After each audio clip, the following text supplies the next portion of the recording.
Hey, Derren, thanks so much for taking time to come on the show today. Would you be able to give our listeners a little information on your background? Hi, Thomas. Hi, Brandon. It's a real opportunity to be part of your show. Thank you for that. In terms of my background, so my name is Derren Joseph. My full name is Derren Joseph. I run a small U.S. tax team out of Singapore. I've been in Singapore for the past 7 years. I'm a part of a larger practice that called Moore's Rule in Asia Pacific. So we have like 30 offices across 12 Asian countries. So as far north as Beijing and Tokyo, all the way down to Australia, and I sit in Singapore. So it's a large, well, it's an accounting practice. So you would do all the things you would expect an accounting practice to do. My team, we look after international tax in general, but US international in particular. And I know you guys do a real estate podcast. So in that context, we do both inbound and outbound, which will be Asians investing into the US, as well as US exposed investors into Southeast Asia. Makes sense. Makes sense. And I believe you said you were joining us from Singapore today. No, I'm actually not in Singapore. I'm in Lisbon, Portugal. Oh, But wow. yeah, I kind of move around a little bit. But I'm officially a long-term resident of Singapore. Just with the whole COVID-19 thing, my movements have to be a bit different right now. Yeah, Of course, understood. It's definitely a yeah. worldwide issue. Um, so would you be able to just briefly walk us through the process and requirements for a U.S. expat who needs to, or an American expat who needs to file taxes while living abroad? Okay. So not real estate in particular, just a regular U.S. expat. Sure. I think it depends. So at least in our practice, we divide them into two categories. There'll be those who are employees and those that are employers. As simple as that. So the easier category would, of course, be the employees. So they're aside from the normal schedules that you'd be accustomed to, there is like a Form 2555 for the foreign income needs to be declared separately. And of course, you get to offset foreign tax credits against your US tax liability. And because of the Financial Tax and Compliance Act, otherwise known as FATCA, there's enhanced information disclosure, which means that there's an additional form called an 8938, which kind of replicates what's on your FBAR, the Foreign Bank Account Report. So every US exposed person, all things being equal, they need to declare the bank accounts that they have outside of the US. And because of the Form 8938, it's not just the bank accounts, but the financial accounts as well. So it could be like mutual funds or any sort of investment structure. So there's a lot of disclosure. The international tax is a bit counterintuitive. You'd think that with domestic taxes, the emphasis is on, well, I got to pay these taxes. Well, with international taxes, the emphasis is on information, getting the information to the IRS in the right way, because you don't pay taxes, okay, interest and penalties, but you don't disclose your foreign investments. It can lead to civil, if not criminal charges as well. That makes sense. So it sounds like basically if you're investing overseas, that you do need to ultimately disclose your foreign assets when you file your U.S. tax return. Yeah, pretty much. Yeah. Cool. All right. So, kind of moving a little bit onto the real estate Yeah, investing side sure. of things. Um, I guess what are the major tax considerations for a U.S. citizen Yeah. who's looking to invest in, say, Southeast Asia, Europe, or somewhere in Central or South Mhm. America? Uh, wow. I guess the thing is that I really would encounter someone who is US exposed and they're avid real estate investors and they're hunting internationally for deals. The reason why is that, again, I know it's dangerous to paint with a broad brush, but the yields in the US tend to be higher, all things being equal. Ceteris paribus, right? The yields in the US are higher. So what we would find is someone who's just being opportunistic. So they are living, they're working abroad, and hey, they heard about a deal in Bali or in Philippines or Malaysia or whatever, and they get in on that deal. So that's typically how it works. We'd be part of a team that will involve obviously a local broker to, make sure that the compliance and the regulatory stuff is observed. From a U.S. tax perspective, it depends on the nature of the investment. For the most part, it's not so different from if it was U.S. domestic. I mean, you get, depending on whether you hold it in your own name or structure, we always advise a structure. You get the business deductions that come along with that, and you can extract the revenue as dividends, or maybe it's a capital gains play. So you just let it continue for whatever period of time, and then you flip it and you sell it and you exit that way. So it really depends. So in one thing that is a bit different from within the US is control, in that for the most part, a foreign investor can invest in anything in the US. They can buy anything they like. I know that there are concerns if it's something that's considered to be of strategic importance or infrastructure or close to defense.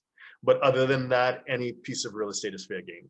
Whereas outside is not necessarily that way. So for example, in Southeast Asia, probably Malaysia is the only jurisdiction I could think of where a foreigner, including a US person, can buy what we call land rights, so a landed property. They can buy, for the most part, for the other jurisdictions, you can buy air rights, so like condos, but nothing, no ground, because of foreign ownership rules. So there are workarounds around that, including structures. But so yeah, I guess in summary, it's more opportunistic as opposed to, hey, I'm a real estate guy and I'm looking overseas. Got it. That makes a lot of sense. So basically, you don't see a lot of U.S. investors actually investing overseas quite often. It's more or less you see more foreign investors looking to invest in the United States. Well, because of what we do, our practice is a fair amount of both. But I guess if I were to try and sit back and gauge market size, I would say there's a greater appetite for foreigners investing into the US than there is an appetite for US exposed persons investing outside of the US. That's what I mean. But as a practice, because of what we do, we have our hands in both. So yeah. Can you briefly kind of describe the process of a foreigner wanting to invest in the U.S.? You talked a little bit about the structure. But what about some of the tactical stuff? Because I know that we get foreign investors every once in a while who are trying to figure out how to set up a bank account and even that type of stuff. Can you talk about that briefly? Sure, absolutely. It's about understanding the investor and what their end game is. Now, everyone has different flavors or whatever, and they tend to come to us obviously after they've found a deal or they've seen an opportunity, and then, hey, can you guys help me be tax efficient and smart in approaching this? The biggest challenge that we have will be dealing with, and I'm trying to be politically correct, awkward situations. So there are, well, pre-COVID-19, of course, there were quite a number of real estate syndicates or real estate gurus who had best-selling books on Amazon, and they basically have a roadshow that they just go around Asia, and I mean the yields are good. I mean, for the most part, that's real, but they kind of like exaggerate the claims and exaggerate the scale of the opportunity and how wealthy you'd be when you get on the US market. And their processes are a bit sloppy. So we try to guide would-be investors on the right process. So for example, there's such a thing as escrow. So you don't transfer the funds directly to the guy who's on the stage pitching the investment to you, not directly to his bank account.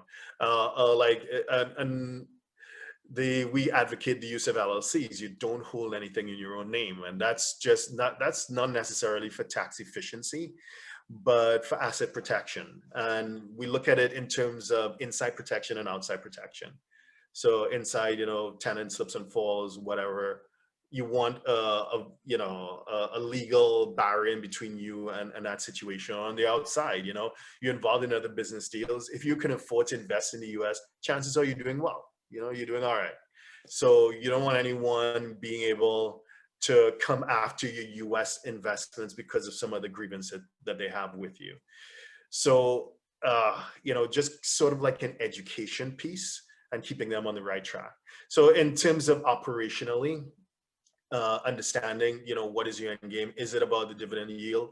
And the way Asians work, and again, I don't want to paint with a broad brush, but the way they conceptualize real estate perhaps is different from Westerners in the sense that it is a way of storing wealth. It's safety, it's psychological, it's emotional.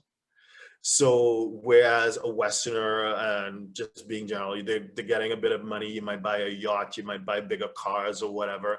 The average Asian is thinking, I need to buy a third, fourth, fifth property. So I just pile in real estate. It's a store value.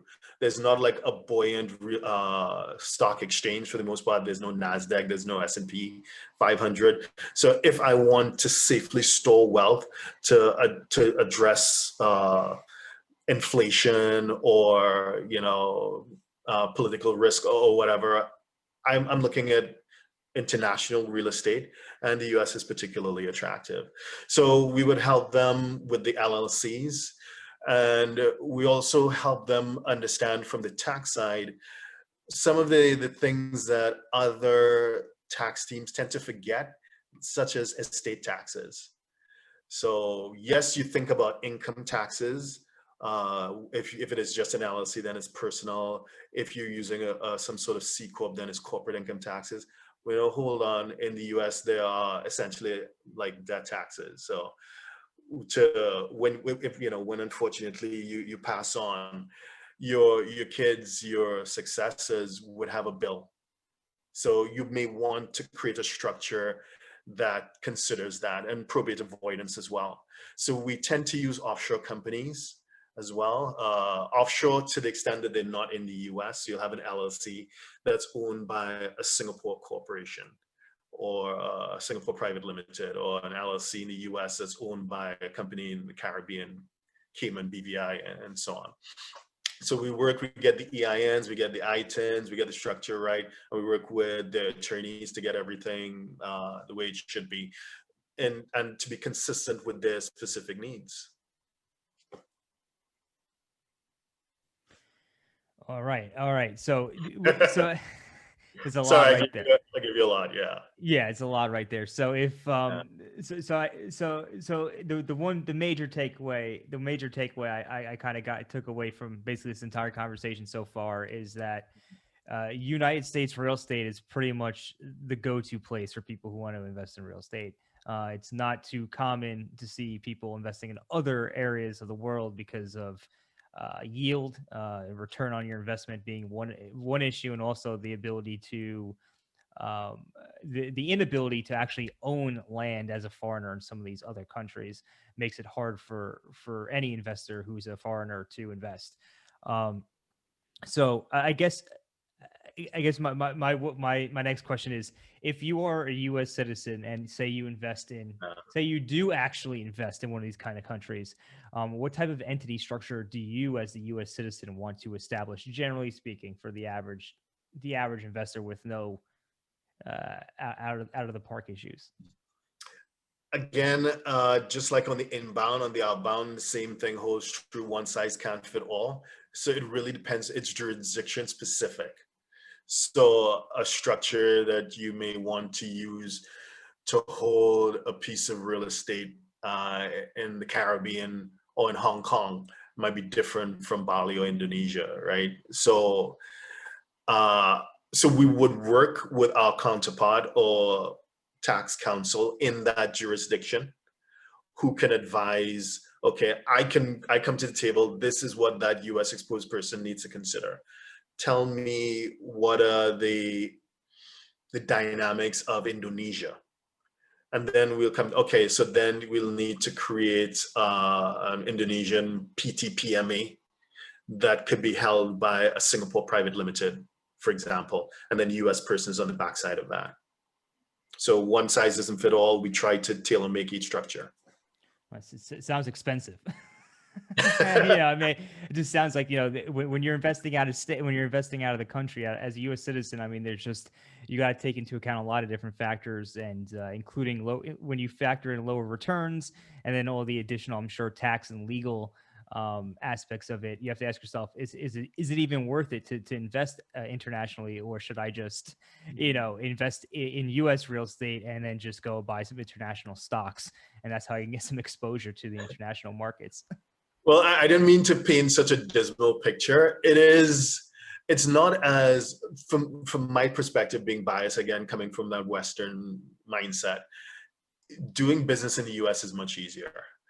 And the yields are better, generally speaking. But in pockets in other international markets, sometimes the yields are good, or sometimes just the growth, the opportunity for capital gains in some emerging markets. So I've seen amazing opportunities, for example, in Manila, in the Philippines. And people talk about Cambodia. I haven't been exposed to anything there, but I've seen stuff happen in Manila. I've seen stuff happen in Hong Kong and in Singapore, and people have done amazingly well, just by buying at the right time. So it's more of a growth gain rather than I'm going to sit back and enjoy rental income. And I'm talking about residential here, maybe commercial may be different, but yeah. So you mentioned Yeah. LLCs earlier.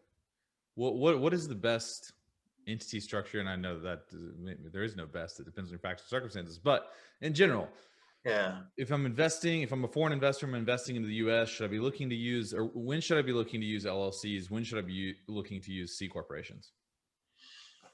Gosh, it really depends on what the game is and what you're trying to do. For most investors on the lower end, so I guess for us, we get involved in what, high 6 into 7 figures. It's probably going to be an LLC, and it'll be one LLC per property, and that LLC is in turn held by, let's say, an offshore company or maybe a trust. Singapore Qualified Trust, a BVI, whatever the case may be. So, can you explain that? Why would you hold it with an offshore trust? Well, for a number of factors. So we spoke about asset protection already. The other two things are privacy and tax efficiency. So privacy, not in the sense that anybody's up to anything nefarious, but some people are genuinely in a situation where they need to be private. I mean, they'll disclose everything and they pay taxes or whatever.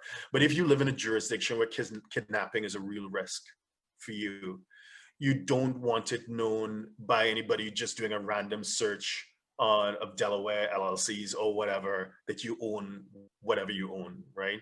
So you may want to use, I don't know, Nevada, Wyoming, or you may use an offshore company on top of that, which has the added benefit of, well, they will see that that LLC is owned by XYZ BVI. So that's the privacy element. And then some people are a bit nervous about the US government knowing what they're doing. They just want to be private that way. But we won't work with anyone unless they're like being squeaky clean, because we have our license. We want to do things the right way. So they may have other reasons for wanting to be private. And then in terms of taxes, depending on what jurisdiction you're in, there may be a tax treaty benefit. So if you're in Southeast Asia, well, there's no tax treaty with Singapore, Malaysia, but there's one with the Philippines, there's one with Indonesia, there's one with Japan, Australia, New Zealand. So you may want to create a structure which keeps in mind that there is a tax treaty benefit. So in that case, even though an LLC might be the default, you know what, I'm going to go with a C Corp because I can get the dividends out at such a reduced tax rate, rather than qualified. It could be qualified dividend tax rates as low as 5%, depending on what it is. So I would look at what the intentions are. I would look at the jurisdictions in play to see whether there are some treaty opportunities that we can exploit. And then, of course, as I mentioned, there is the estate taxes as well. And that's where using an offshore company could legally avoid, sometimes not one size fits all, US estate tax, and as well as probate. as well. Sorry, you're going to say something? Yeah. So the treaty thing. So are you basically saying that you can reroute the income through different countries to benefit from treaties? Depending on the nature. So ordinarily, no, because according to international tax rules, there must be a business reason for using a jurisdiction. It can't strictly and or only be for tax benefit. But there are opportunities. The way, stepping back before I answer that question, let's speak generally now. The way international tax works is that, at least in my limited, humble opinion, is that it's a constant cat and mouse game. There are a bunch of high-priced lawyers who look for opportunities, and when they find it, they exploit it on behalf of their clients. And then the jurisdictions realize what's going on, and they pass legislation to plug that hole. By then, the lawyers have moved on to the next one, right? So it's you just constantly trying to stay ahead of the game. So there are structures, especially for the higher net worth investors. For example, family offices, typically out of Singapore and Hong Kong, where I remember there was the portfolio interest exemption, and you can structure your funds to pass through, for example, Luxembourg. And so I think I was not too close to the lawyers who would do something like that, but essentially it allows you to structure the investment as debt, and it will let's say it dramatically minimizes the US tax exposure. For example, so that's an example of routing your funds through a jurisdiction in which maybe you may not be resident, or you as an investor may not be resident. But ordinarily, to answer your question, with tax treaties, there are limitation of benefits clauses, which are intended to prevent treaty shopping. So you need to genuinely be resident there to invoke that treaty on your behalf. What if a U.S. business opens up like a bookkeeping firm in the Philippines and reroutes income there?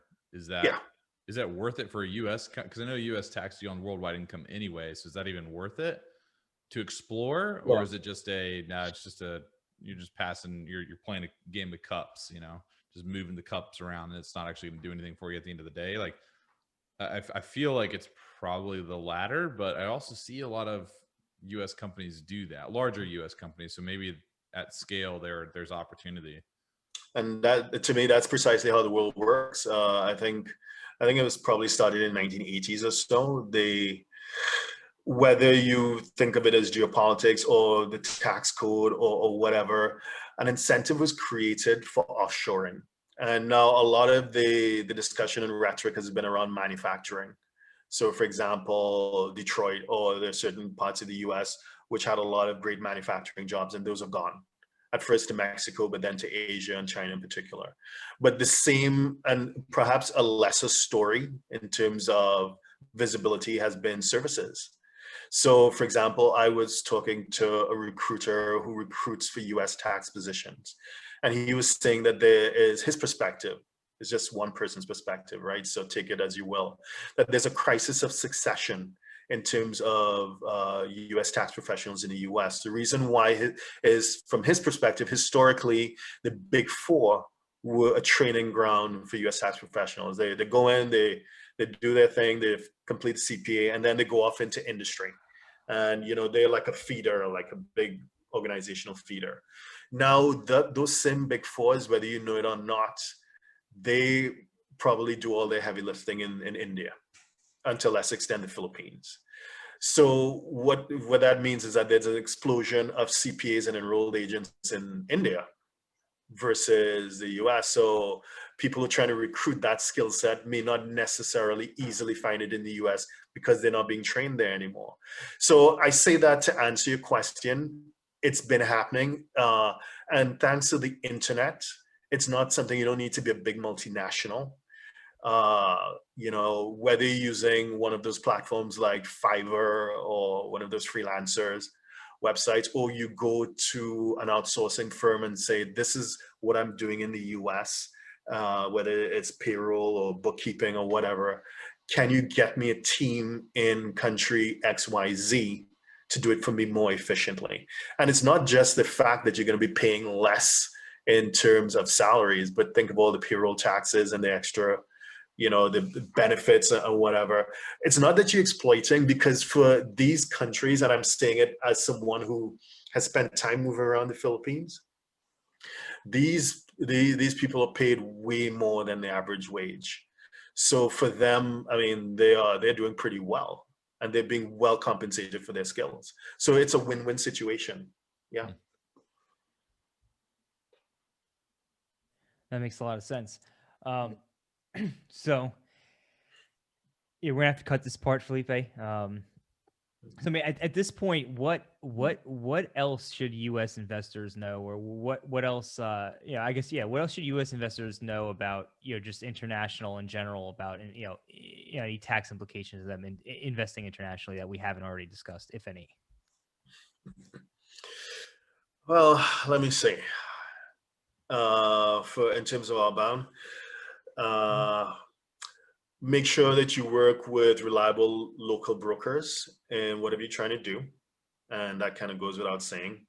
And then, of course, the idea of finding someone who is reliable is an art and a science in itself, but you need to do that, obviously. Make sure you get advice on the front end. So before you get into whatever it is, make sure you get advice from both a US perspective and a local perspective. And then, of course, make sure you keep up with the compliance on the back end. And I say that both for inbound, you've asked for outbound, but I think the same principle applies for inbound into the US as well. And if I'm being completely honest, we probably make more in terms of fees cleaning up a mess rather than preventing a mess. Agreed, 100%. It's always like Benjamin Franklin says, an ounce of prevention is worth a pound of cure, and I could not agree more with that sentiment. We've done the same thing here. We've worked with clients who didn't set stuff up the right way, and it's always more expensive, more time consuming, and more painful to fix it on the back end, to do it the right way, right way the first time. Exactly. Yeah. Hey, Derren, how much do you know about U.S. Code Section 469? Just ring about, what is it? The passive activity loss limitations for rental real estate. Yeah, I'm vaguely familiar with it. Material participation, active participation. Yeah. Do you know how that works internationally? Like if I'm a U.S. investor, buy property internationally, the passive activity rules, how that comes into play? Well, I don't think it'll be hard for me to think of an outbound investor that we've worked with that has invested in his own name. So they will, generally speaking, use a corporate structure. So then the conversation really is about carrying forward losses from a corporate perspective rather than on an individual tax return. Okay. Well, then we won't go down that rabbit hole. Yeah. And to me, it's a rule of thumb. I know it's dangerous to generalize, whether you're inbound or outbound. Don't do things in your own name. And it's not a tax conversation. It's just asset protection. It's just protecting yourself. It's not worth it either way. All right. And then we're going to cut this next part. Did we already talk? Sorry, I was like multitasking at the beginning. Did we already talk about foreign investor withholding and effectively connected income? No, but we can. Well, I'll ask that question next. Okay. All right, cool. So what about a foreign investor investing in the United States? I know that there's the rules around effectively connected income. And if you're not effectively connected, then you've got this withholding tax that's withheld at the source that you never get to see again. And then there's considerations on filing a tax return versus not filing a tax return.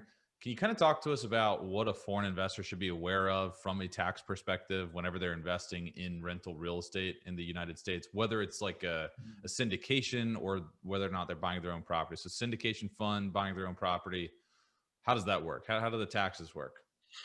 Well, let me think about that a bit. So as I think I mentioned previously, we spent a lot of time cleaning up stuff. So someone pitched them something really amazing and they just jumped in.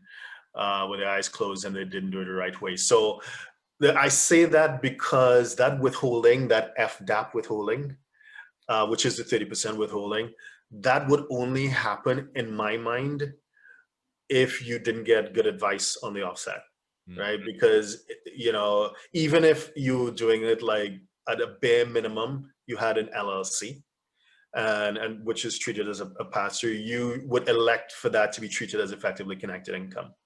And I mean, you do that from day one. That is just really basic. But sometimes you were not advised and there's a mess and you need to make that election. So I agree with you. Definitely that's, if you have that basic structure, that's something to do.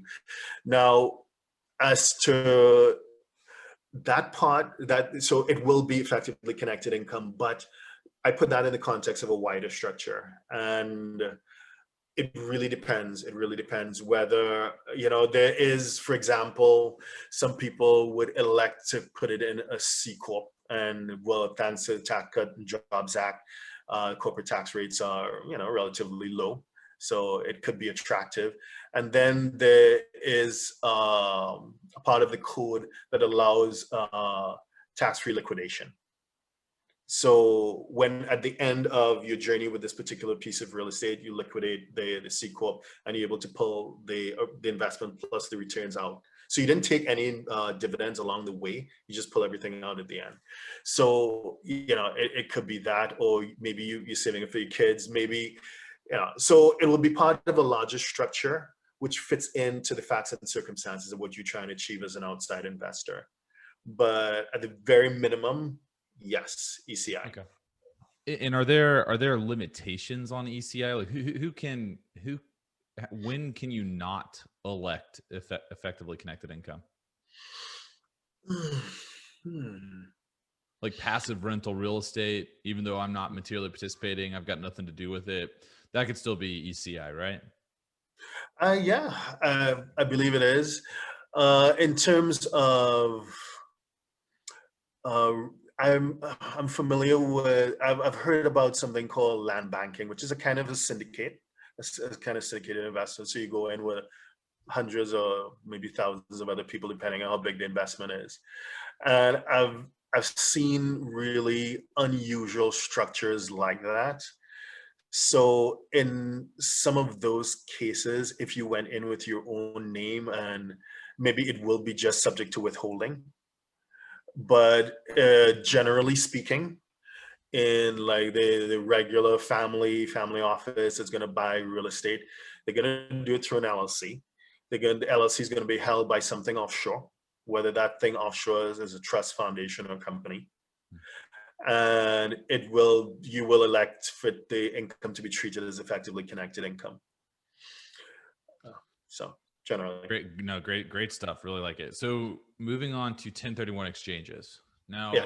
I just wanted to confirm this. You can, as a U.S. investor, I can 1031 a U.S. property. So I could sell a U.S. property via a 1031 exchange and buy a foreign replacement property, but I cannot, as a foreigner, sell a foreign property in 1031 into a U.S. replacement property. Is that true? That one, I know the rules have changed. So, for example, now it's limited to U.S. property only. It used to be other things, and it's real estate only. People used to do all sorts of other things together with real estate. But in terms of what the specific new stricter rules are, I can't comment with confidence. Okay. Felipe, let's actually just cut that entire section because I don't want to give people the wrong impression. Sorry about that. Yeah, it's okay. It's okay. Do you know much about Puerto Rico? No, I don't, because nobody I know wants to live there. Nobody wants to live there. I mean, the tax benefit of it. Ooh, lovely. Yeah. But you have to live there. And like, oh man. Yeah, it's just so everybody's listening. I'm by no means an expert on Puerto Rican tax code, but I've had a number of inquiries about this, and the reality of the situation is, to make this work, you have to move to Puerto Rico and live there for at least 183 days. I'm pretty sure it might be 184, but basically 6 months out of the year. And you have to sever most of your ties, including banking relationships, your primary residence, from the United States. So that means you really need to become a Puerto Rican resident and actually live there and become a Puerto Rican. And and usually once we have that conversation with most people I talk to, they're like, yeah, I kind of like where I'm at right now, and that's usually the end of it. But But what are the tax benefits, assuming that I could do something like that? I'm not too close to it because of the fact that you have to live there. So I never had to really dig into it. But both your earned income as well as your passive income will be a dramatically reduced tax rates. But if you were to take Puerto Rico out of the equation and just think internationally, just by moving out of the US, you benefit from the foreign earned income exclusion. So depending on where you are, that could be like 150, 160K that will be sheltered from U.S. tax, which is a decent benefit. So there are benefits, I think, to just living and doing business internationally, being an international entrepreneur, an expat, as opposed to remaining in the U.S. I mean, we're seeing that arbitrage going on right now with the so-called California exodus to states like Texas or New York to Florida. Right. So it's just taking that arbitrage to the next level. So yes, I've just eliminated state taxes, but I can also eliminate the first 100 plus of my federal income taxes for that income by just moving on to the US and Section 911 foreign earned income exclusion. So, yeah. Yeah, I mean, it's there's opportunity out there, but you got to be willing to move and actually make that move. And I think that's, at least from my experience, that has stopped a lot of the people I've spoken to about it. But I'm sure if you look at the numbers for some people out there, that the numbers could be so great, the tax savings, that is, to be exact, would motivate them to do otherwise. So it's been a great conversation so far. Can't lie. Yeah, and just to add what you've just said, this year, now that work from home or remote working is now the new normal, right? So then so if I had to be in New York City, I had to go to the office in Manhattan. Well, no longer, you don't need to do it anymore. So some people are saying, well, I'm going to move to Florida, and then some people are saying, you know what, I don't need to be in the US. And I was speaking to someone this morning, my time, who was talking about the influx of Americans into Barbados because they have a 1-year visa thing, and you can set up shop, and again, you get not just tax benefits, but the lower cost of living as well. So it could be, depending on who you are, it could be a win-win. And there are other programs, for example, in Bermuda and in Europe, where I am, in Portugal, as well as other parts of Europe. But Portugal is quite attractive right now for that benefit. Yeah. So with all this said, we did talk about a lot of stuff today. If our listeners wanted to learn more about you, what you have going on, or maybe they have some international tax issues that they need to have sorted out, what is the best? Before I ask that question, who is who would be best?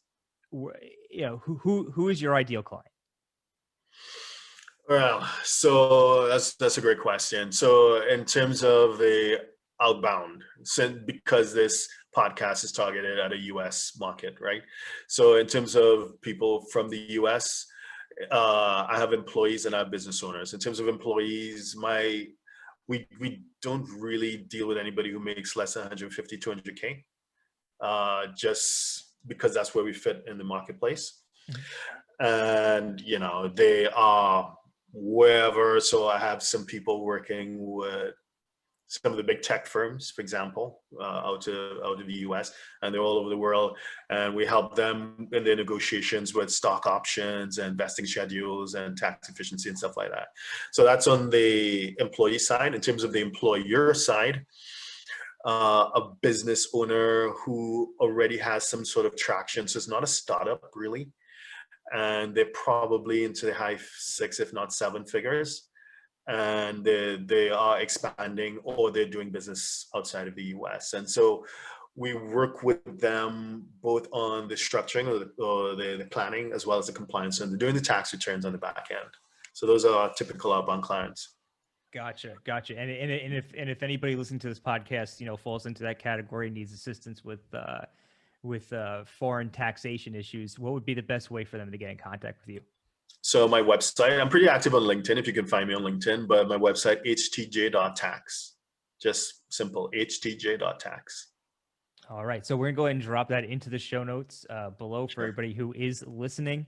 Derren, wanted to thank you for coming on the show today and dropping all this knowledge on us regarding foreign tax issues. I know we come across those often. I'm sure some of our listeners do as well. And thanks again. Thomas, thank you for Brandon, thank you guys for the opportunity. I really enjoyed speaking with you.